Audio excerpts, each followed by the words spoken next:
and you're fine 1 minute and the next you have such a crippling fatigue and brain fog you just want to curl in a ball. And let's not forget the all over body pain. The trigger points that your doctor or consultant will kindly press in order to get your fibromyalgia diagnosis. Points on your body that basically means that are really painful to the touch where they're not in normal people. The random electric shock, knife pains and muscle spasms that happen for no apparent reason. The digestive issues. The immune system that just does not work. The B12 injections. The other health issues associated with it, so developing things like tinnitus, which is a permanent high-pitched ringing in the ear. The leg buckling when you walk too far. Migraines. The random pain you get in your hands for no apparent reason. And let's face it, one thing I've noticed with people who have fibro is it often starts in their fingers and hands. The long, drawn-out route to getting a diagnosis. And many, many more symptoms and issues. If you have a chronic illness, you can relate to this. Waking up and feeling like you've not slept at all, or, on the other hand, sleeping all night and feeling worse when you get out of bed. Saying, I'm fine, when people ask how you are because you know for facts they'll not actually understand how you feel. Wearing a mask on a daily basis, hiding how you feel because again, nobody understands. Being terrified to see doctors and consultants in case they judge you and assume your problems are mental health related when it isn't.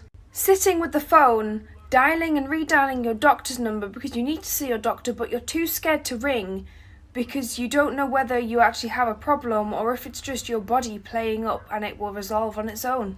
Freaking out anytime somebody in your house or your household is unwell, because let's face it, a cold for them is feeling like you've been hit by a bus for you. Being too tired to fully engage in conversation so people think you're being rude. We're just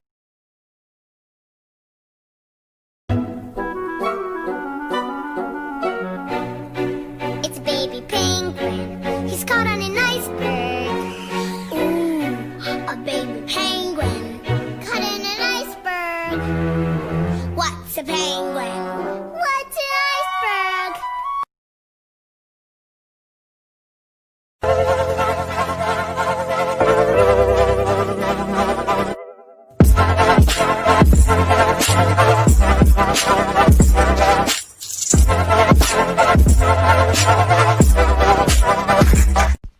Things you shouldn't say to someone with a chronic illness.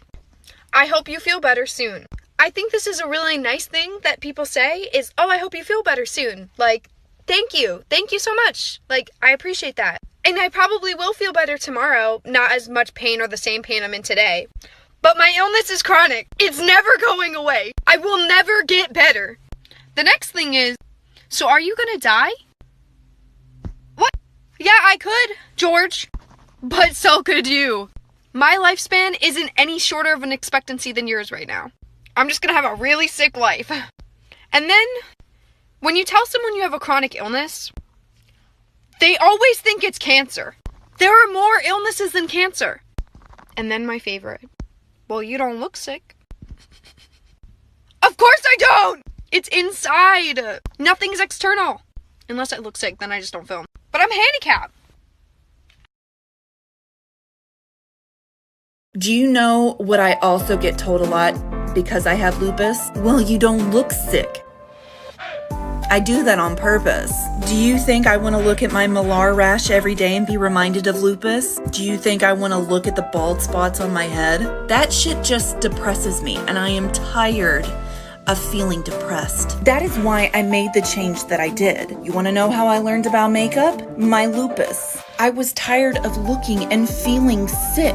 I made the change. I decided to make the choice to change and turn my life around. There are some people that don't get out of this disease alive. No one wants to look sick, y'all. I don't wear makeup for anybody else but me. Same with the rhinestones. They make me feel good. I'm confident within my skin. And for a few hours in the day that I do wear makeup, I can actually look in the mirror and not think lupus. That's not a life to live.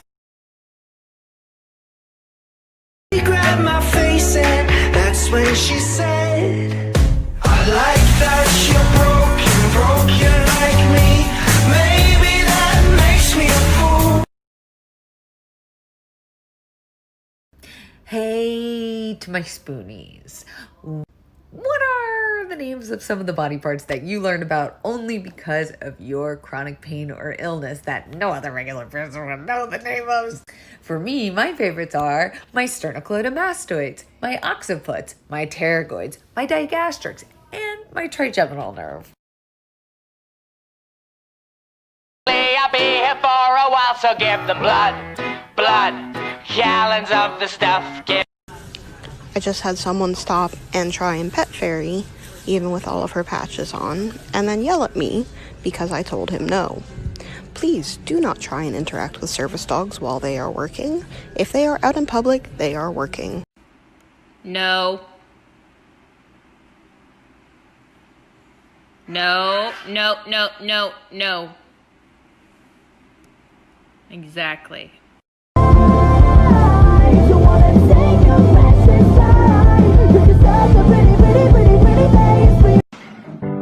God only knows what you've been through. God only knows what they say about you. God only knows how it's killing you. But there's a kind of love that God only knows. So keep your head up, princess, for your crown falls. Know these voices in your head will be your downfall. I know it gets so hard, but you don't got far to go. Keep your head up, princess, it's a long road, and the path leads right to where they won't go. After my husband's last procedure, he sent some gibberish text messages while he was still coming out from under anesthesia and drugs. We're going to try to translate what he was trying to say. Drugs were thorough. I'm awake now. If you're going to come see me, I still have my IV in. I'm getting dressed. The report for the procedure is that they want me to come back in like 2 weeks, which wasn't true. They want me to come in on a weekend, which is not a thing. Leaving, coming to the waiting area, which was true. And then this follow-up, I had access to my phone in surgical. Disregard that. See this what we not finna do.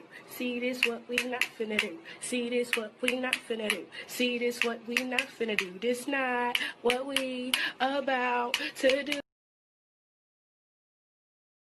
I feel like I need to just get this off my chest, so bear with me and thank you. So I didn't ask for lupus. I didn't ask for MCTD. I sure as fuck wouldn't wish this on my worst enemy. I have been told, well, you don't look sick, you don't act sick, because it's my lifelong mission to not look it. So thanks a lot. This is a huge reason why people don't talk about their autoimmune disease. It's not the fact that people don't understand, it's that they don't want to understand and they don't want to do the research. I get it. It's a lot. It's a lot for us too. I make the content that I do so it could bring joy to people with autoimmune diseases, because damn, they deserve to smile too. I also deserve a voice and I'm gonna use it. And if you don't like that, this platform is not the best platform for you. And one thing I don't do is cancel out someone's feelings and pain. And I also refuse to compare it. Please do me a favor and don't ask me to do so, because I didn't ask for my diseases to begin with.